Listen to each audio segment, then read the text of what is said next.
On m'a demandé de parler et d'expliquer les quantités de pain qu'on doit manger pendant les 4 repas de Shabbat. Déjà, ce que je vais dire dans cette vidéo ne concerne pas les personnes qui ont des problèmes en mangeant du pain, des problèmes de santé. Alors, le vendredi soir et le samedi midi, on doit manger au minimum 26 grammes. Seuda Shlichit, c'est pas obligé de manger du pain, mais c'est très très bien de manger du pain parce que ça évite de faire des mauvais rêves et ça protège. Vous savez que les 3 repas de Shabbat protègent des Chevle Mashiach, des guerres avant Mashiach, du Din Shel Gehinam, toutes les choses, des choses terribles. Et donc, c'est une très grande protection de faire les 3 repas de Shabbat, avec du pain notamment. Donc, on a dit, vendredi soir, samedi midi, 26 grammes. Seuda Shlichit, on n'est pas obligé de manger du pain, mais c'est très bien.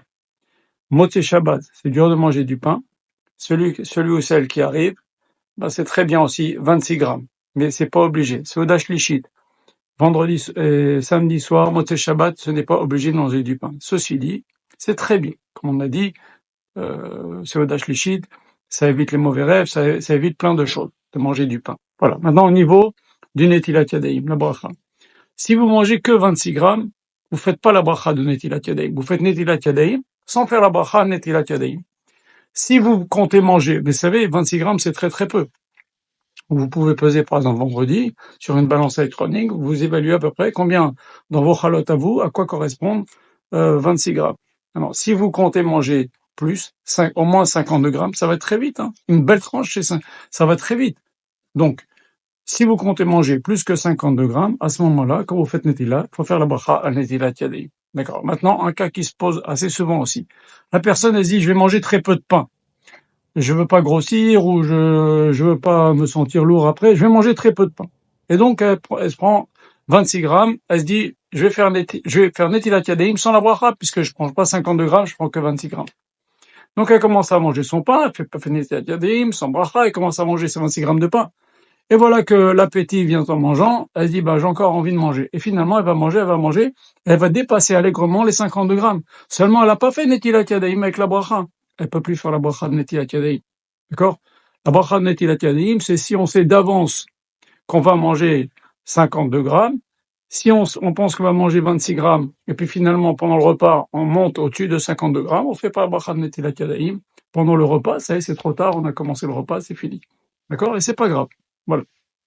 Donc, retenez bien, c'est important, très important, de faire motzi aux 2 repas, vendredi soir et samedi midi, au moins 26 grammes, si possible 52 grammes, c'est encore mieux, voilà, et Seuda Shlichit, pareil, mais ce n'est pas obligé, et Melavé Malka aussi, mais ce n'est pas obligé. C'est bien, Seuda Shlichit, Melavé Malka, mais ce n'est pas obligé.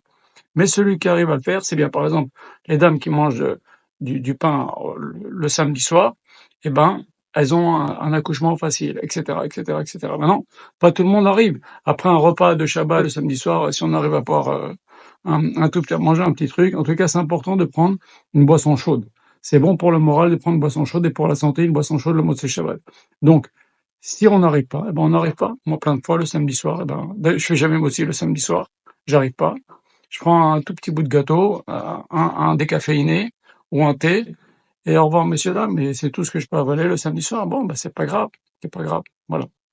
Et cela va sans dire, quand on mange 26 grammes de pain, il faut faire Birkat Hamazon, et plus, 26 grammes, 50 grammes. À partir de 26 grammes de pain, il faut faire Birkat Hamazon. Et c'est très très important. Il faut faire Birkat Hamazon, ça apporte plein de brachot, plein de brachot. Moi je me rappelle, Chazvé Shalom, dans les années 89, 90, il y avait malheureusement plein d'accidents de voiture, des jeunes qui décédaient, c'était catastrophique. On avait demandé à Racha, c'est quoi cette succession de malheurs qu'il y a dans l'âme Israël? Il a dit, les gens ne font pas Birkat Hamazon en regardant le Sidour. Donc on pourrait faire un autre cours légendaire sur Birkat Hamazon, mais Birkat Hamazon, c'est comme la Mida, on se tient bien, les hommes ils mettent une veste, c'est un kavod, c'est comme la Mida, on se tient bien, ok?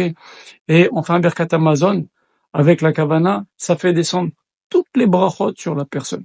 C'est super important. Donc si vous faites motzi, faites Birkat Hamazon. Si vous n'avez pas faire Birkat Hamazon, faut pas faire motzi. Faut pas manger du pain si vous faites pas Birkat Hamazon. Vous rentrez dans des grands péchés, chas v'shalom.